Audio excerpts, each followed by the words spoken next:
You will be watching a silent film, the inauguration of President William McKinley in 1901, the start of his second term of office. Again, there's no sound.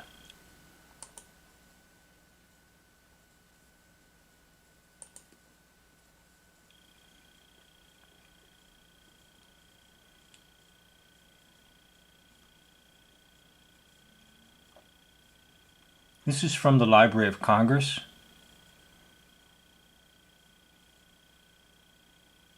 Okay, that's supposed to be William McKinley, his second inauguration in 1901. Now let's jump to something else. Let's listen to President McKinley speak.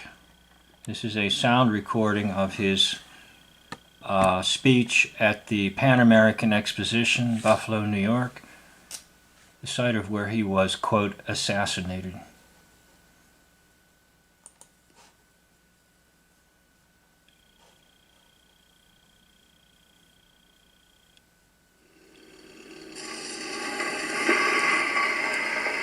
My fellow citizens, current statistics indicate that this country is in a state of unexampled prosperity.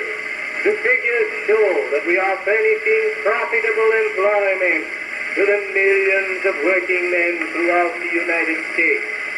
The expansion of our trade and commerce is the pressing problem.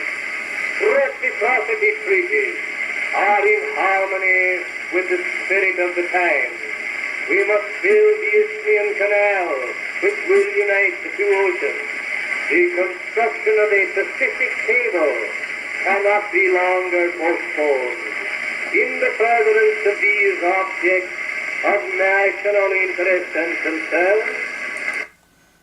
Okay, now also making the news, big time, is another big name, another William. Another William. So let's jump to this other William.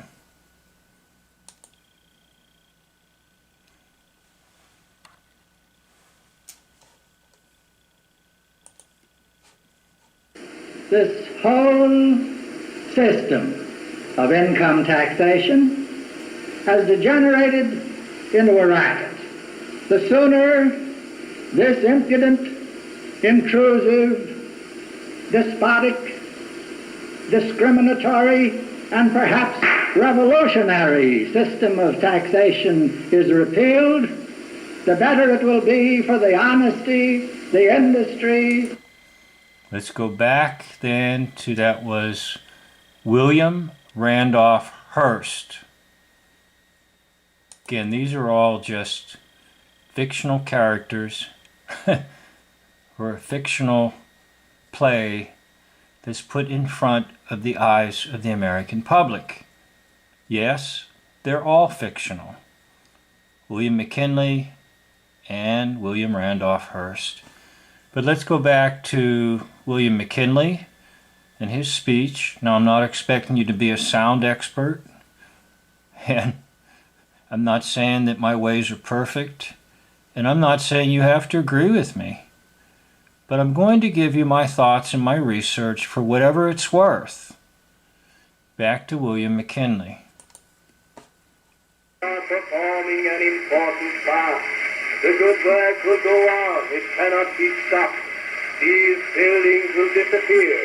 The creation of art and beauty and industry will perish from sight. But who can tell? The new thoughts that have been awakened, the ambition fired, and the high achievements that will be wrought through this exposition. Gentlemen, let us ever remember that our interest is in concord, not conflict, and that our real eminence rests in the victories of peace, not those of war. Okay, so you have McKinley, and then you have Hearst. And of course, the wealth and the welfare of the whole American people.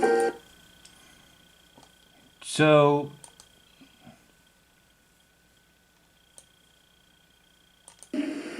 back to his whole speech. system of income taxation William Randolph Hearst. has degenerated into a racket. The sooner this impudent, intrusive, despotic, discriminatory, and perhaps revolutionary system. So in a way you have the right hand and the left hand. You have the president and you have someone supposedly who's one of the wealthiest men in the world, who runs most of the newspapers in the United States, William Randolph Hearst. And supposedly he begins to go bankrupt. Now they're both fictional characters. And I'm going to suggest to you, with some evidence, that they're one and the same.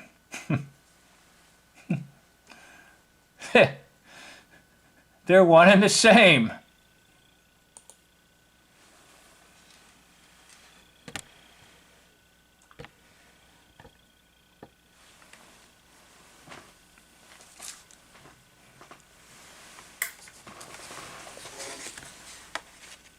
William Randolph Hearst on the right, President McKinley on the left.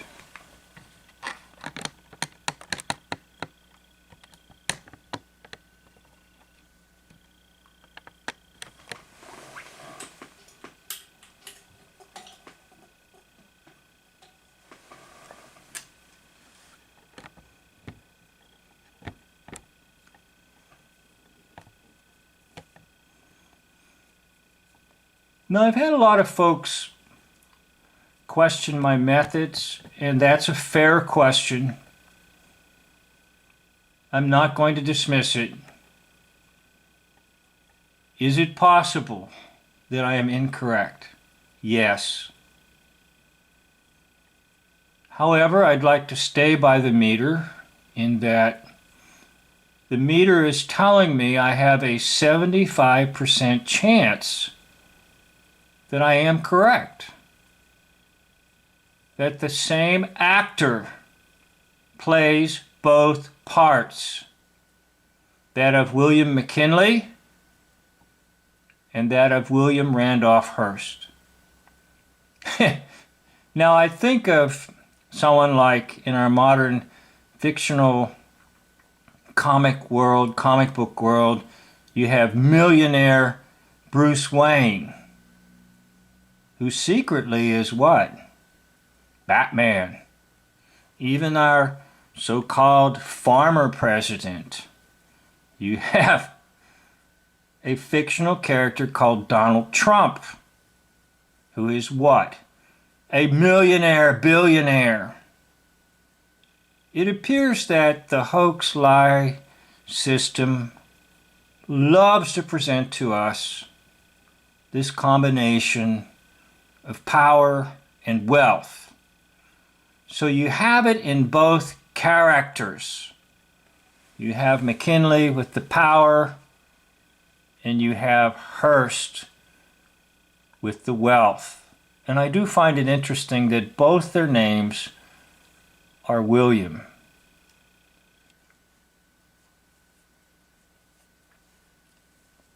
Now, do the dates match? Approximately.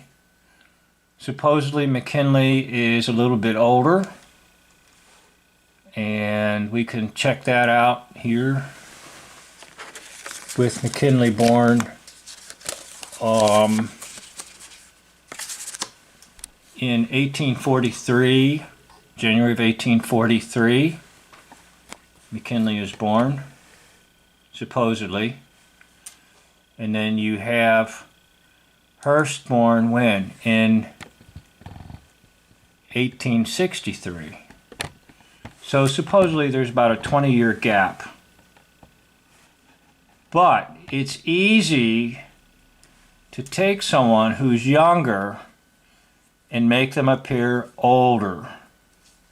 So if you actually look at the photos just by eyesight, you can get a general idea that, yeah, they're one and the same.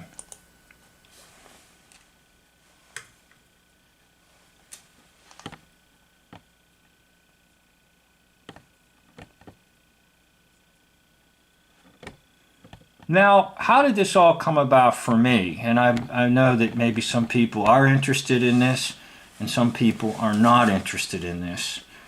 But I want to tell you a little bit about things so that possibly you can do some of this yourself and not be afraid to give it a try. Now, a while back, I was fortunate to be able to purchase this box set called Citizen Kane. And there's 3 DVDs in there. One is the movie Citizen Kane. The other's about the controversy over the movie Citizen Kane. And then another one is RKO something or other that talks about Orson Welles making the movie Citizen Kane. And when Welles made the movie, supposedly he made it secretively, and he was making it about none other than William Randolph Hearst. Or excuse me, that's not Hearst. William Randolph Hearst. And when I was watching the movie, they brought up about McKinley and his so-called assassination, and they also brought up about Hearst supposedly going bankrupt, and I thought, it's all baloney. How could the most wealthiest man possibly in the world begin to go bankrupt? And was he really insane, making a big castle called San Simeon, collecting art treasures from all over the world, and then there had to be an art sale to sell these art treasures because the Hearst newspapers went bankrupt. And I said to myself, it's all baloney. It's all nonsense. So what is the truth? Well, it became clear to me that the same actor played both. I could actually see a physical resemblance just by watching the 3 DVDs that I'm showing you here in this box set.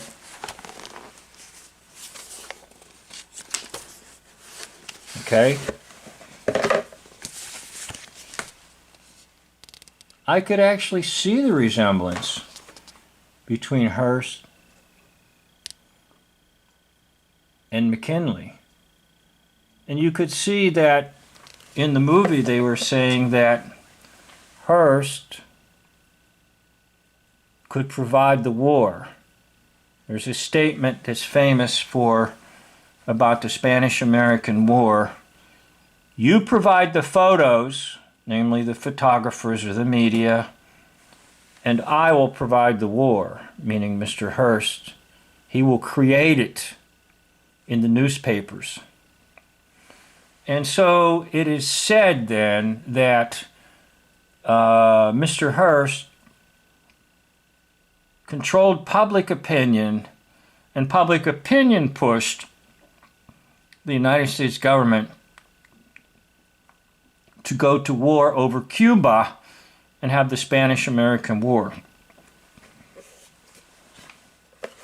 And I began to think about all of this nonsense. I'll just show you some of this booklet, because it's a nice little booklet that came with this. Okay, RKO made the movie. And then, of course, there's this big so-called controversy that develops because Orson Welles, at age 24, makes this movie about none other than William Randolph Hearst. And he makes it in such a way that it's kind of a big slam against his life. And then there's pressure put on Wells and RKO Studio that the film will not get distributed. Supposedly Hearst goes to the major film industry and says, don't publish that. Don't let that go in your movie theaters. And then, of course, the movie theaters are fearful that there will be reprisals by Hearst. And so it wasn't really shown in a lot of movie theaters. It was a little hard to view the film. This is supposedly when Wells goes to the stockholders and makes a case for freedom of expression, and so what, he made the film about Hearst. And I got to thinking, maybe this is definitely a double deception. And here's why. Because I know Orson Welles played none other than Goring in World War II. Yes, Orson Welles dressed up in a German uniform and played the commander over the Luftwaffe Air Force. Did you ever wonder why the German Air Force would let such a huge man into the Air Force? It's because Orson Welles started gaining weight. He was 24. The movie came out in 1941. And he was moderate. But obviously, in the early 40s, he gained an incredible amount of weight. And later, Welles went on to play Goring. So I know that Welles is in on it. And if Welles is in on it, is he really that concerned about exposing